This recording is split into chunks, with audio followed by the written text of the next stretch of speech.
Hello, this is Dr. Linda Martinez-Louis. I am a clinical expert on the narcissistic personality and a licensed psychotherapist. I do have a current book available called Recovering and Healing After the Narcissist. It is an ebook available on Amazon and many other distributors. It will give you specific practices that will help you each day as you recover, evolve, and thrive in the aftermath of narcissistic abuse from family members, spouses, ex-spouses, siblings, etc. I also have another book in print, paperback, hardback, and an ebook called Freeing Yourself from the Narcissist in Your Life. I'd like to speak with you about the ultimate golden child narcissist, Frank Lloyd Wright. This is from my book, Freeing Yourself from the Narcissist in Your Life. And what I did in part of the book is give some brief psychobiographies of very famous narcissistic personalities. In this instance, I'm going to be quoting from that book, and I think you will appreciate what I would call the ultimate golden child narcissist. In this case, it was the promise of greatness. In many ways, the birth of the future narcissist is the second coming, the fulfillment of all the hopes and dreams of the parents. Because they feel empty and inadequate and are often narcissistic themselves, the child is the chosen one, the answer to all of their prayers. In a family of several children, the special one, or ones, is picked for his handsomeness, our extraordinary beauty, athletic prowess, charm, and magnetism, intellectual brilliance, artistic talent, or some are a combination of these qualities. In some instances, the budding narcissist is an only child or first child, the focus attention in the household.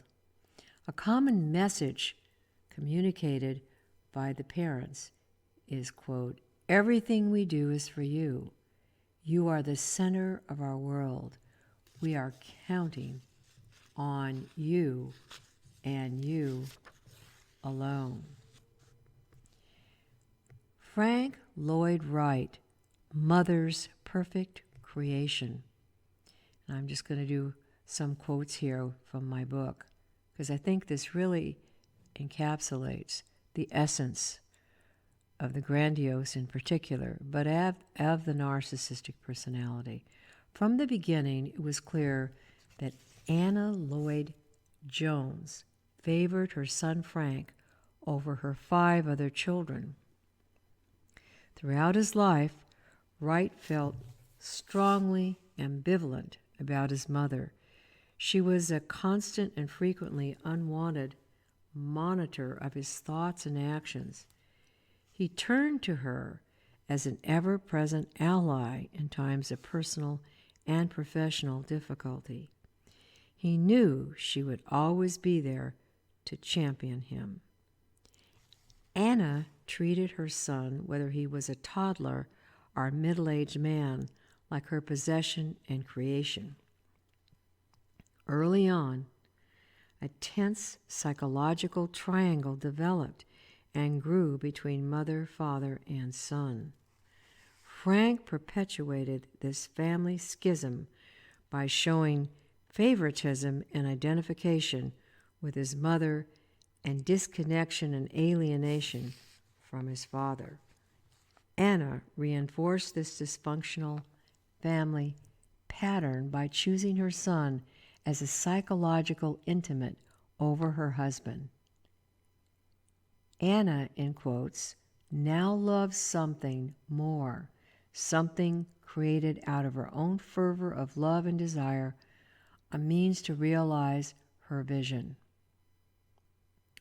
And even before Frank Lloyd Wright was born, his mother, Anna Lloyd Jones, had already decided that he would become a master builder and an architect, a great architect. Along with her indulgence and favoritism towards Frank, Anna insisted that drive and ambition superseded the understanding and caring for others. Frank learned from his mother that empathy was not an essential ingredient of being human. Anna always made excuses for her son, allowing him to develop an automatic way of overlooking his many negligences and cruelties. This lack of empathy and a personality trait of pure callousness is clearly evident, especially in his personal relationships with his wives, children, and mistresses. Biographer Meryl Seacrest perceptively speaks of Wright's, in quote, dark side, the ideal of himself as a misunderstood and persecuted genius encouraged him to see motes only in the eyes of others, close quote. And Ms. Seacrest continues, it is safe to say that he was the most unself-aware of men. And then I'm going to go back here to just elaborate with from my own book. The focus for Wright was always on himself as a true golden child, intrinsically entitled to do whatever he wished, despite the traumatic and tragic cost to others for whom he was responsible, even his 6 children. In a letter written to his mother after he had abandoned his wife, Catherine, and their 6 children and fled to Europe with his mistress, Mama Berthwick Cheney, Wright complains that he is a victim of circumstances in a complex human melodrama. This is a typical ploy of the classic narcissist. He mercilessly injures others and then whines noisily that he is being persecuted. The golden narcissistic child, unlike most of us, cannot be tethered by the dictates of decency or morality or the thoughtful considerations that affect the psychological conditions of others. His emotionally charged relationship with his mother continued throughout their lives. They were truly enmeshed with one another. And then another quote from my book. It was at Spring Green in Wisconsin on a mountain overlooking the valley that Wright built his home, naming it Taliesin after the mystical Welsh seer and demigod with whom he so intimately identified. Here he was lord of his domain. God help the others who dared to question how he conducted his life. This wish of the golden child created and nurtured at his mother's knee would now take shape and be fulfilled through the design and building of his refuge to self. In Wright's mind, the mystical Welsh hero and he now were one. And he was never able to really extricate himself from the fusion with his mother, and so quoted, as I say, like a fish entangled in an intricately woven net, Frank was never able to extricate himself psychologically from the pathological bond with his omnipresent mother. So this gives you a sense of the ultimate golden child narcissist and the fusion in this instance with the mother, who gave him no sense of empathy, not even a fully developed conscience. With all this talent, all the power, everything he'd been able to do, he nevertheless was not a full human being because he was incapable of really caring deeply about others, including all the people in his life. He was very callous throughout his entire life about them. So I hope that gives you a clear picture, and you can look, kind of think about the different narcissists that you've had in your life, whether they were parents, siblings, spouses, ex-spouses. You get a sense of who these individuals are. Now, in some instances, you have a covert narcissist. Frank Lloyd Wright was a very overt, grandiose narcissist. So you have the covert narcissist who's much more concealed and hidden. However, it's the same intrapsychic structure. So in your process of extricating yourself and freeing yourself from the narcissist, you have to begin by putting yourself first and doing these daily practices, making them a part of your routine. And I think I mentioned, I'll just go over them once again so that I'm reminding you, because so often those involved with narcissists really don't think about themselves.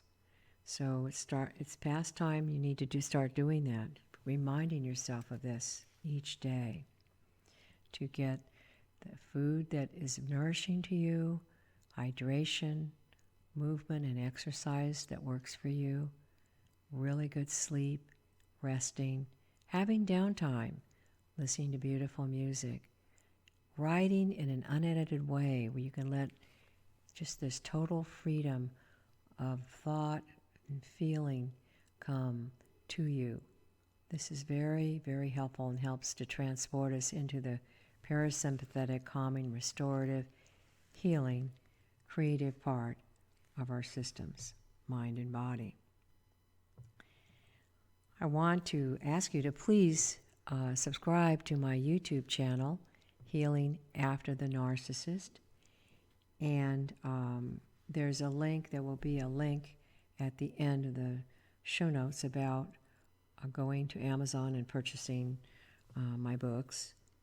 I think I have the link to the second book, but you will find the first book there on Amazon as well.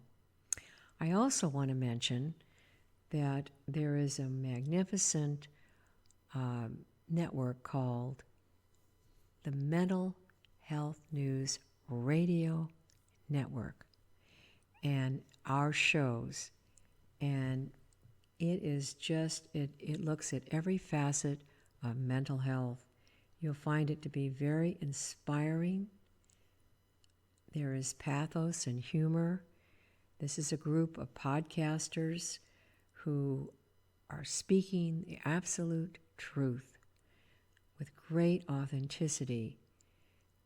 And there's a variety of in-depth podcasting that you will find like a home base to help you as you move through all aspects of mental health.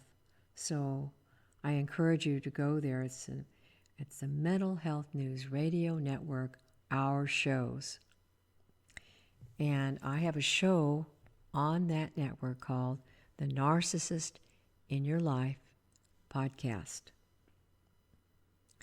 I look forward to speaking with you very soon again. I wish you continued restoration, healing, calming, creativity, and putting yourself first as you move forward along your own very unique pathway of the true, authentic self.